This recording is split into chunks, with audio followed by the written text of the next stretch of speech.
विजय और माधव दोनों भाई पास के शहर से व्यापार करके अपने गांव मधुपुर लौट रहे थे। दिन ढल चुका था। रास्ते में हल्की ठंडी हवा चल रही थी। दोनों भाई विजय और माधव ने शहर में अपनी फसल बेचकर अच्छी कमाई की थी। शाम का समय था।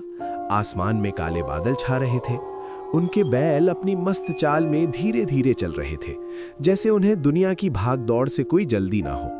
रास्ता लंबा था और चारों ओर खेतों की मिट्टी की सौंधी खुशबू फैली हुई थी।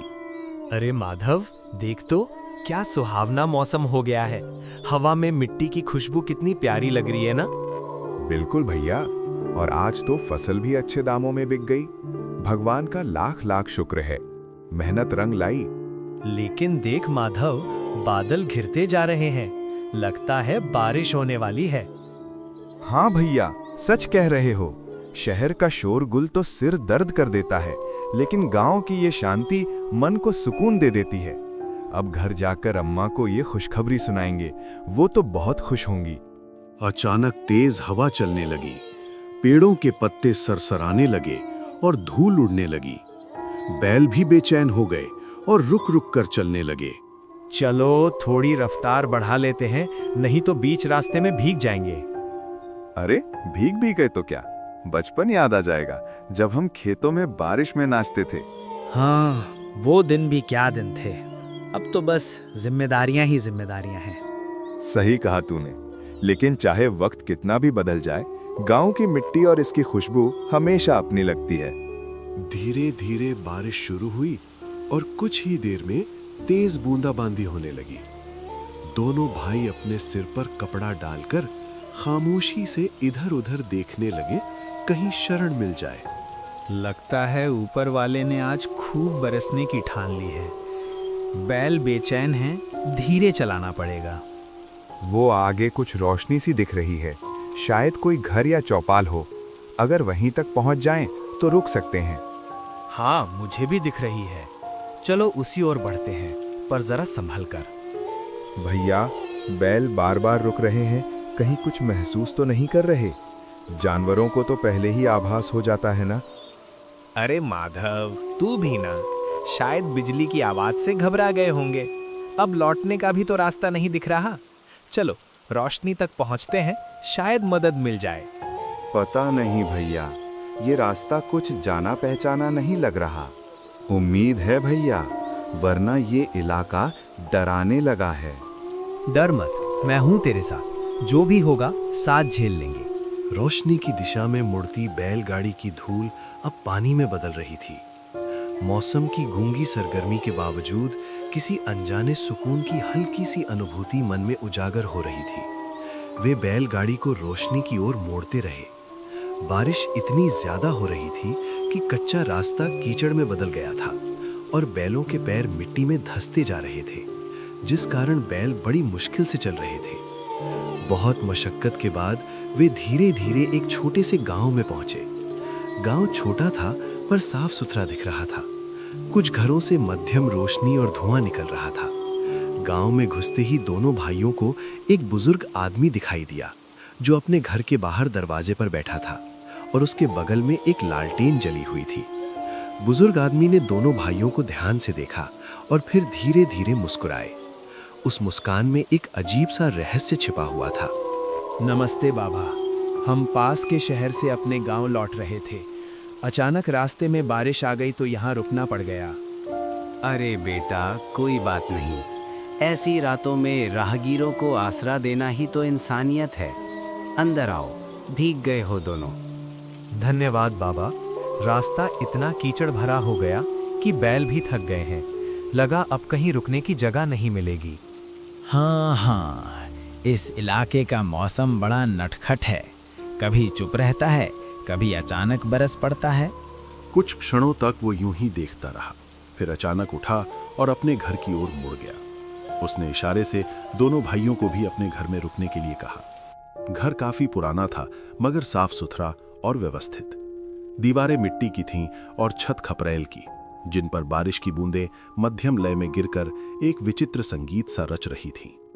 भीतर एक लालटेन जल रही थी, जिसकी मध्यम रोशनी पूरे घर में एक रहस्यमयी माहौल बना रही थी।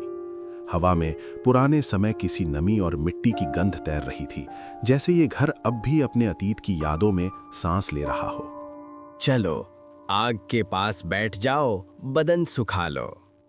आपका गांव बड़ा शांत है बाबा। बाहर से लगा जैसे यहाँ कोई रहता ही नहीं। रहता हूँ बेटा, मैं और कुछ पुराने लोग। बाकी तो सब अपने अपने भाग्य के साथ चले गए। चले गए मतलब गांव छोड़ दिया उन्होंने? कुछ ने गांव छोड़ा, कुछ को गांव ने छोड़ दिया। पर तुम लोग थके लग रहे हो, पहले गर्म पानी ले लो। लेकिन आपने कहा कि गांव ने छोड़ दिया, आपका मतलब क्या है? कुछ बातें वक्त आने पर ही समझ में आती हैं। फिलहाल तुम आराम कर लो, रात अभी लंबी है। बेटा, इस गांव की मिट्टी में कई कहानियां दबी हैं। जो यहाँ रहता है वो उन कहानियों का हिस्सा बन जाता है, चाहे वो चाहे या ना चाहे। लोग कहते हैं ये गांव बरसों पहले उजड़ गया था, लेकिन कुछ आत्माएं अब भी यहाँ भटकती हैं। मैं तो बस उनका पहरेदार हूँ, ताकि कोई अनजाना यहाँ भटक कर फंस न जाए। बाबा, आप ये कैसी बातें कर रहे हैं? आत्माएं, पहरेदार, ये सब तो सुनी सुनाई लगती हैं। भैया, मुझे तो डर लगने लगा है। बाहर बारिश के बीच वो अजीब सी सरसराहट सुनाई दे रही है, जैसे कोई घर के चारों ओर घूम रहा हो। घर के अंदर का वातावरण भी कुछ अलग था। वहां रखा फर्नीचर बहुत पुराना था, जैसे कई दशकों से उसी जगह पर हो। दीवारों पर टंगी तस्वीरें भी फीकी पड़ चुकी थीं, जिनमें बीते जमाने की झलक अब भी मौजूद थी। इतने में भीतर से बुजुर्ग आदमी की पत्नी बाहर आईं।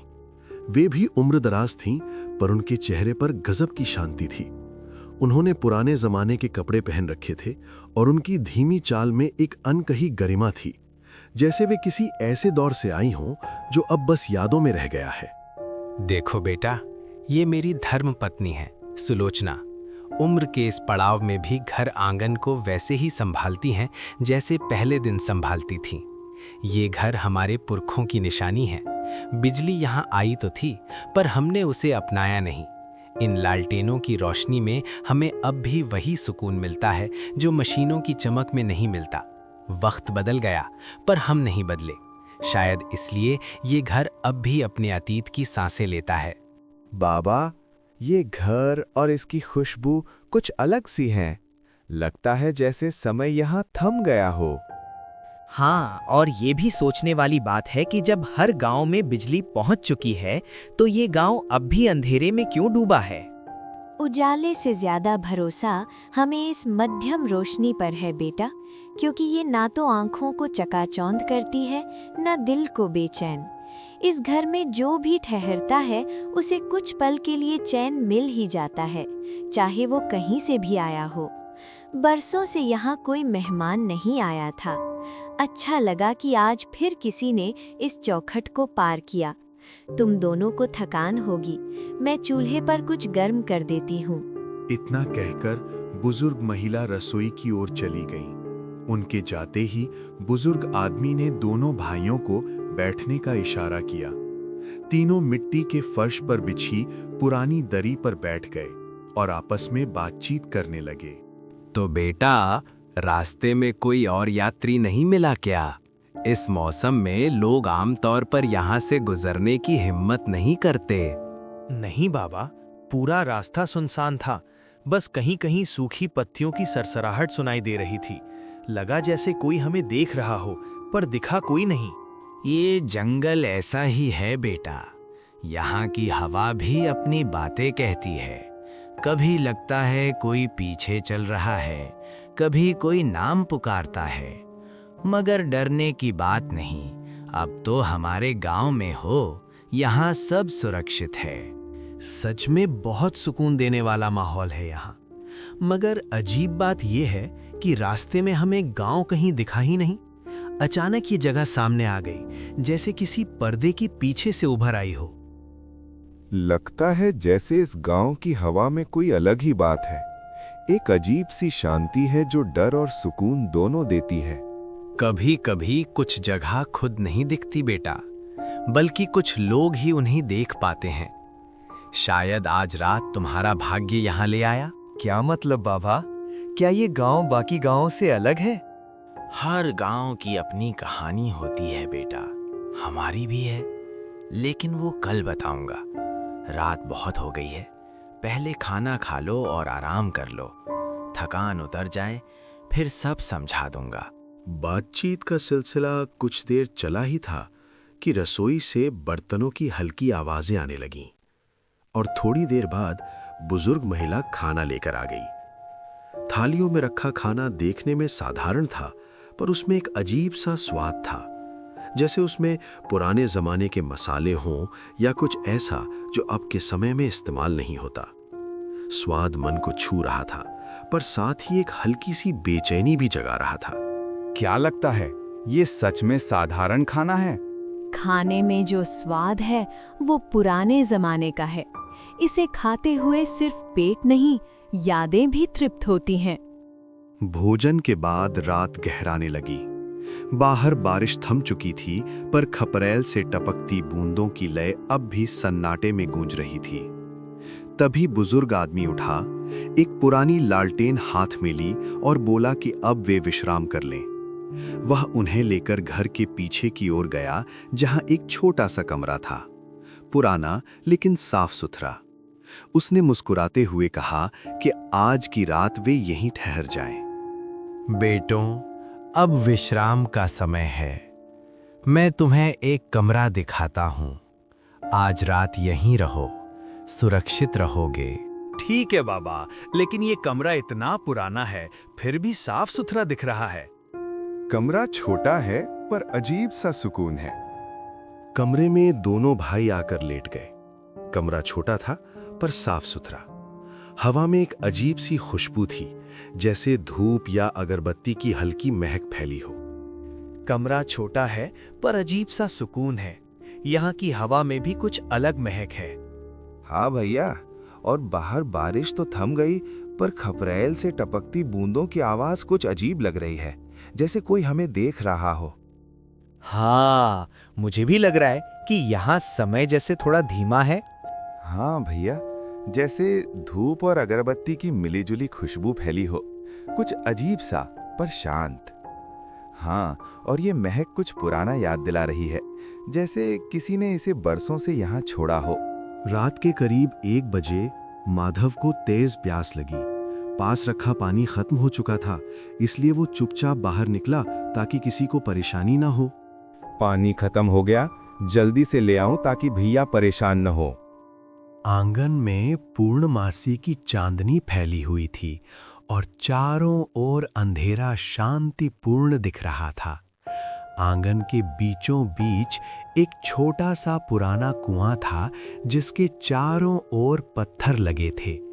जब माधव ने कुएं में झांका और पानी निकालने की कोशिश की, तो कुएं के अंदर से अजीब सुनी आवाजें आईं, पहले धीमी फिर और साफ।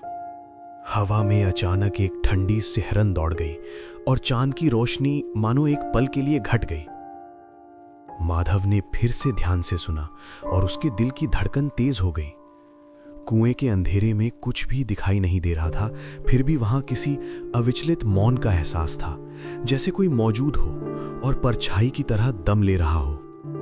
तभी बिल्कुल उसके ठीक पीछे से धीमे से कोई आवाज गूंजी। ये रात, ये चांदनी, सब कुछ अपने हिसाब से बोलती है। माधव ने डरकर धीरे धीरे मुड़कर पीछे देखा तो बुजुर्ग आदमी वहां खड़ा था। चांदनी की रोशनी में उसका चेहरा बिल्कुल सफेद दिख रहा था और उसकी आंखें अजीब तरीके से चमक रही थीं।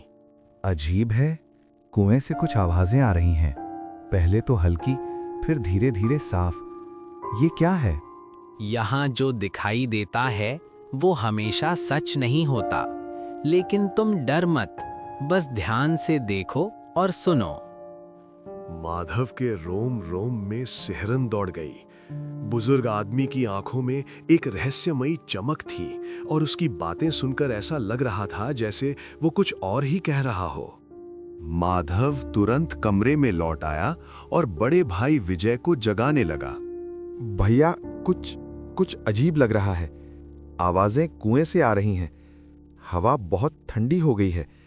मैं जल्दी पानी लेकर लौटता हूं। कुएं में कुछ भी दिखाई नहीं दे रहा। फिर भी लगता है कोई मौजूद है, जैसे कोई परछाई में छिपा हो और मुझे देख रहा हो।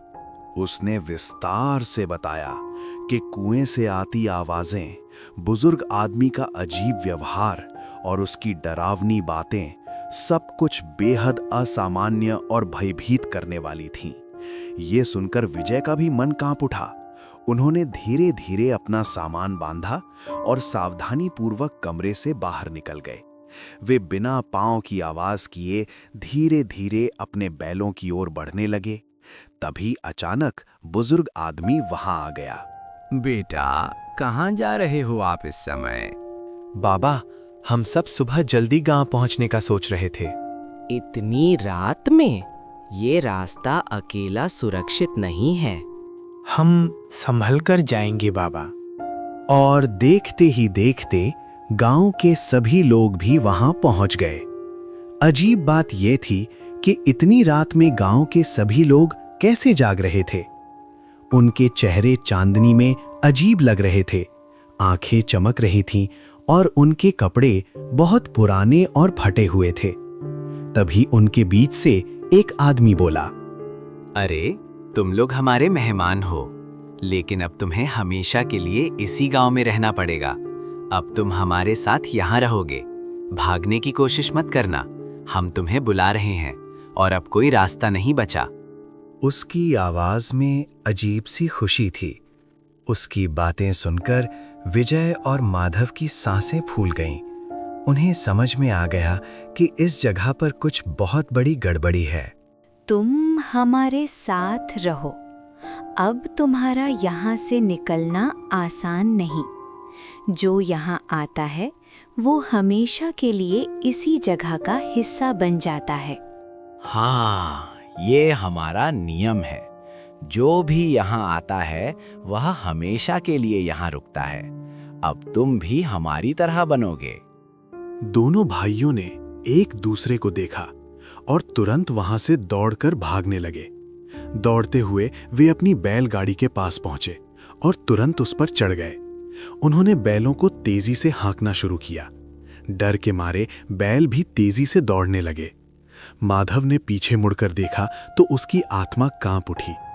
वे लोग उनका पीछा कर रहे थे, लेकिन जमीन पर नहीं, वे हवा में तैर रहे थे।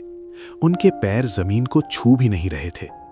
बैल खतरनाक खतरे को भांपकर बिना रुके तेजी से दौड़ते रहे। पीछे से गांव वालों की अजीब सी आवाजें आ रही थीं, जो रोंगटे खड़े कर देने वाली थीं। वे पूरी रात भागते रहे। जब सुबह हुई तो काफी दूर निकल आए। सूरज निकलते ही उन्होंने एक असली सामान्य गांव देखा, जहां लोग अपने रोजमर्रा के कामों में व्यस्त थे। उन्होंने बैलगाड़ी रोकी और पास की चाय की दुकान पर गए, जहां कुछ लोग पहले से बैठे थे। तभी उन्होंने पास के गांव के बारे में उनसे पूछना शुरू किया। माधव, लगता है हम सच में बच गए। देख, ये गांव बिल्कुल सामान्य है। लोग रोजमर्रा के काम में व्यस्त हैं। अगर थोड़ी देर भी हम अटकते तो पता नहीं क्या होता।